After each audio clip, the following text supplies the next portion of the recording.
Olá, meus amigos. Estamos no dia 24 de fevereiro de 2023, sexta-feira, esperando aí para começar o fim de semana, onde eu estarei de folga aqui 2 dias, mas no sábado, amanhã, né, vou pôr uma entrevista com o grande escritor, especialista em cangaço, Frederico Pernambucano de Melo, tratando do desfile que ganhou a Escola de Samba do Rio, né? E um 2 dedos de prosa ao contrário. Eu vou ser entrevistado pelo Carlos Silvio, vulgo Paiaiá na Conectados. É isso mesmo. Mas vou abrir sobre um episódio grotesco, um episódio fecal, eu diria, né? Um episódio de excremento, que é o presidente da CPI Yanomami do Senado marca uma reunião na terra Yanomami com os colegas da CPI na segunda-feira de carnaval cedo e os convida no domingo de carnaval à noite, alguns dos quais nem receberam o aviso da secretária dele. Bom, eu também quero aqui agradecer a você que continuou firme aí, carnaval afora, quarta-feira de cinza, e está comigo, né? E quero convidá-lo a colocar um comentário que você acha que tenha sido de sua aceitação nas suas redes sociais e continuar comentando de forma construtiva, né? Me ajudando aqui, né? Olha, má fé. Má fé são 2 palavras pesadas, ligadas por um hífen, principalmente da forma como foi usada pela senadora Elisiane Gama, do PSD de Kassab, do Maranhão de Sarney. A Elisiane Gama acusou de má-fé o presidente da CPI Yanomami no Senado, o senador Chico Rodrigues. Fez esse truque sujo, esse é um truque sujo. Ele está ligado a excremento depois de uma história que eu vou contar dele que você deve lembrar. Será que o Senado vai repetir o que aconteceu há 2 anos, quando ele usou um truque sujo mesmo? Um truque mas também, além de sujo, bem filosófico, como eu vou contar aqui para você. Há 2 anos, ele foi flagrado quando era líder do governo Bolsonaro, com dinheiro na cueca. Uma prática semelhante à usada pelo deputado Zé Guimarães, irmão do ex-presidente do PT, nacional do PT, que usou um assessor. Foi preso o assessor dele, ele era deputado estadual no Ceará na época, e usou o assessor para carregar dinheiro na cueca, foi preso no aeroporto. Bom, essa história de relação entre nádegas e notas de moeda me levou a ler um artigo erudito e muito bem escrito pelo meu colega, que aliás faz tempo que eu não encontro com Mauro Lopes, nem que eu leio coisa dele, mas vi recentemente, me preparando para fazer uma entrevista muito boa, né, que ele fez com um dos meus futuros convidados para o Neumann Entrevista, que é o deputado Christian. O Mauro Lopes, atualmente editor do blog Caminho para Casa, narrou num texto longo e bastante apoiado em muita cultura, né, que o italiano Giorgio Agamben inspirou-se em outro filósofo, e aqui o texto é do Mauro, um protagonista da primeira metade do século XX, um pensador fora da curva, o grande Walter Benjamin.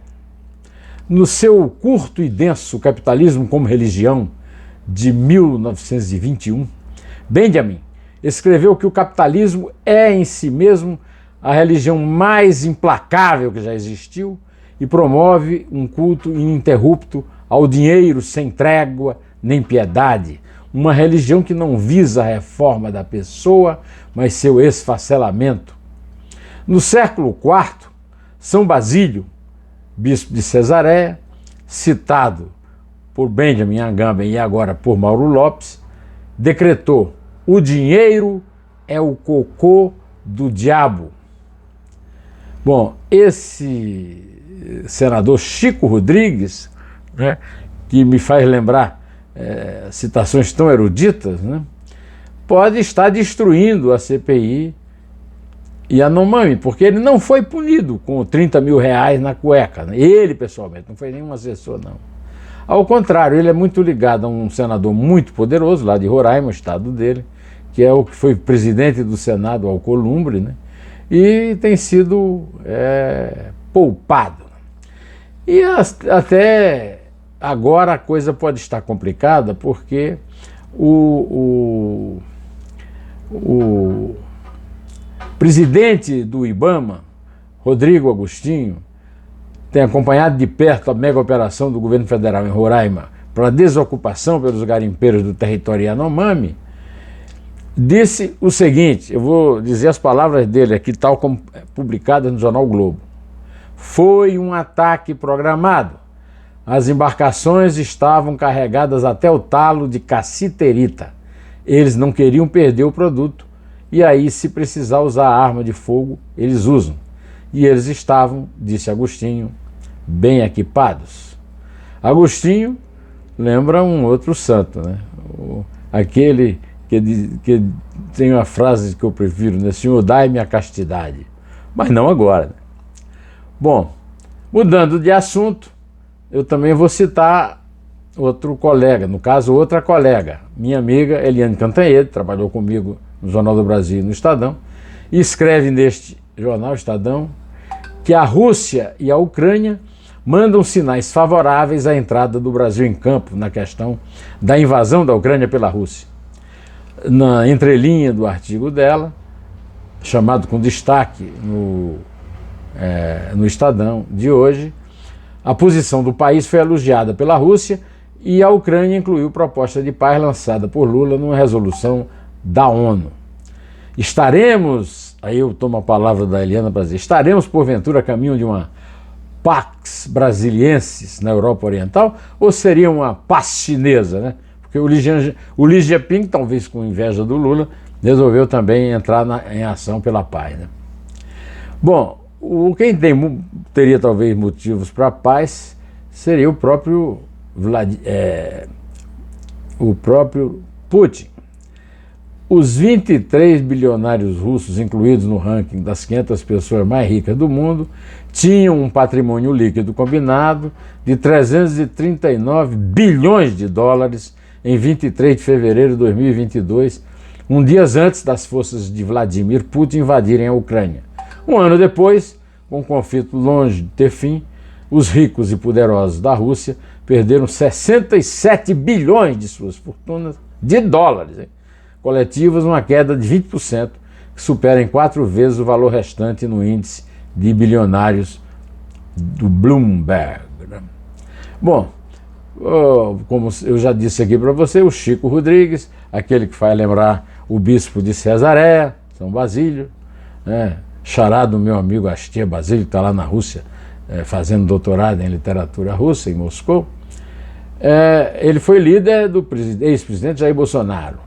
E lá nos Estados Unidos, fazendo palestra sempre em igreja, eu acho que ele é candidato a algum cargo, no caso foi uma igreja católica, então talvez cargo de papa, né? Que tendo em vista a responsabilidade do cargo, ele estava falando num culto evangélico, você me desculpe. Na quinta-feira, 23, nos Estados Unidos, ele citou o valor que costumava receber à frente do Executivo Federal, converteu em dólares a remuneração e questionou: compensa?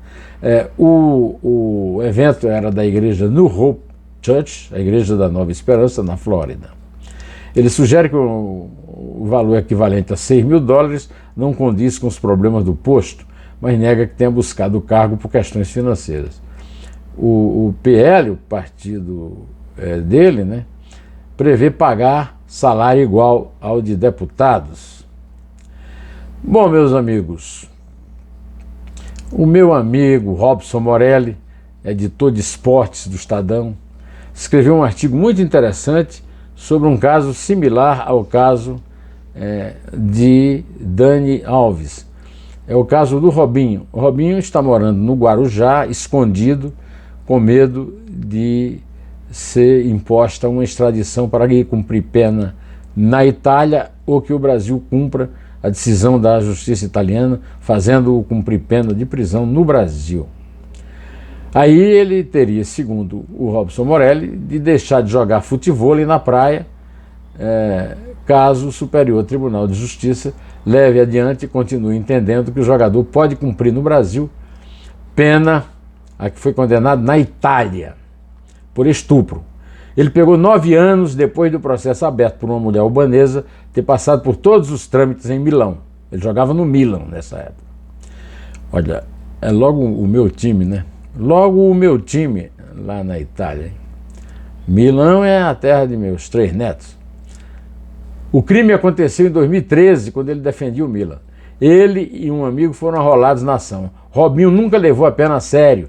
Deu de ombros para a condenação e continuou a se divertir na praia como se nada tivesse acontecido. Nesta quinta-feira, a presidente do Superior Tribunal de Justiça, Maria Tereza de Assis Moura, deu andamento ao processo de homologação da sentença e da eventual execução da pena no Brasil imposta pela justiça italiana. O jogador foi condenado em última instância pelo Tribunal de Milão no dia 19 de janeiro de 2022. Um ano depois, Daniel Alves foi preso na Espanha por suposta agressão sexual contra a mulher de 23 anos. Olha, meus amigos, que exemplo terrível o futebol brasileiro está dando ao mundo, né? Com seus craques todos agindo como verdadeiros fora da lei. Porque o estupro é um crime inominável, abominável, e só uma pessoa muito machista pode duvidar disso. Tem um amigo meu, publicitário, o Jorge S. Decol, que escreve muito nas cartas do Estadão. E eu selecionei uma carta do Estadão que eu achei muito condizente com o meu pensamento atual. É malandragem dele e minha, né? Por ocasião da comemoração dos 47 anos do Partido dos Trabalhadores, cabe, por oportuno, fazer 2 observações.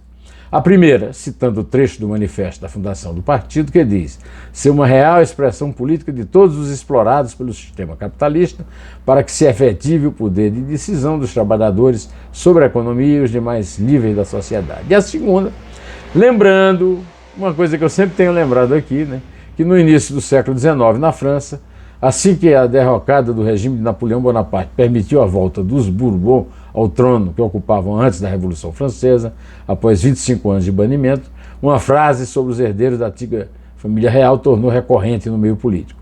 Eles aprenderam nada e esqueceram tudo. A expressão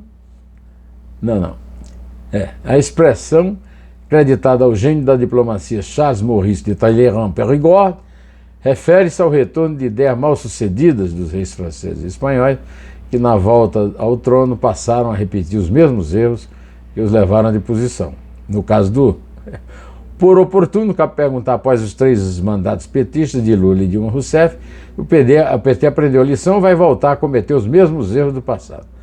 É bom lembrar, inclusive, ao Decol, que esses erros são basicamente da Dilma, mas o Lula está fazendo de questão de promovê-los para anistiar a Dilma a seu ver e ao ver dos militantes, né?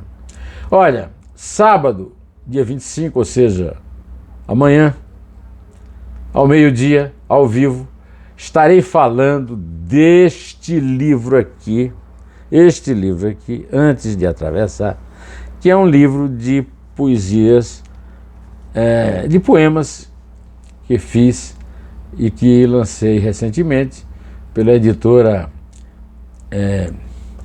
da Ibis Libris, da Tereza Cristina Roque da Mota, que eu conheci aqui em São Paulo, nos saraus de sábado da Livraria Cultura, que está sendo alvo de um processo na Justiça e que hoje mora no Rio. E tem essa editora que, na mesma época que lançou meu livro, lançou um livro fantástico do Álvaro Alves de Faria, com 1.600 poemas, e um livro do de outro membro da geração do Sermão do Viaduto, né? Que inclusive prefaciou um livro da própria Tereza Cristina. Ainda agora você tem facilidade para encontrar o Neumann Entrevista que eu fiz com o Mércio Gomes, ex-presidente da FUNAI, sobre a polêmica dos garimpeiros na terra Yanomami, que eu falei ali há pouco, ao me referir à questão do excremento na cueca do senador presidente da comissão. E o Dois Dedos de Prosa com Tarcísio Pereira, candidato à vaga de Oswaldo Trigueiro na Academia Paraibana de Letras, na qual eu ocupo a cadeira número 1 do poeta, um dos meus ídolos, né? Augusto dos Anjos. Para a próxima semana estão previstas a entrevista do grande especialista, o historiador, o escritor, o advogado, o maior especialista brasileiro em cangaço, Frederico Pernambucano de Mello. E eu vou fazer um Dois Dedos de Prosa pelo avesso. Eu vou pôr no ar no domingo a entrevista que eu vou dar ao vivo no sábado na rádio da Conectados, o programa do Paiaiá na Conectados. Eu faço inclusive questão de colocar o link para quando for amanhã, meio-dia, você clicar no link e ouvir a entrevista, e depois vai ficar a semana aqui no meu Dois Dedos de Prosa. Eu vou ficando por aqui, direto ao assunto, em té.